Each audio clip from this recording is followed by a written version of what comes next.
When it comes time to clean the floor, you plug it into the power point and this little orange light comes on telling you you've got power. Wait 3 minutes for the green light to come on and the unit is ready to use. The steam has been produced and it's sitting inside the boiler, all right?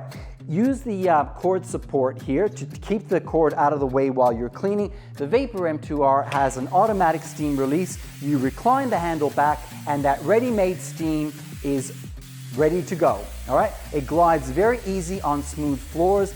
We get the same amount of steam coming out to the floor pad, so you get consistent cleaning performance from one end of the room to the other end of the room. It's pretty much easy glide. When you want to clean the floor edges or you want extra steam power, you got the 4 jets out at the front which will deliver additional steam. You've got 20 minutes worth of running time with the unit. When you're done, you simply return the handle to its vertical position and the steam will stop. If you clip on the Clipper glider on the bottom of the M2R, you're able to run it over your carpets and rugs to refresh the files of the carpet, but also to help kill the dust mites.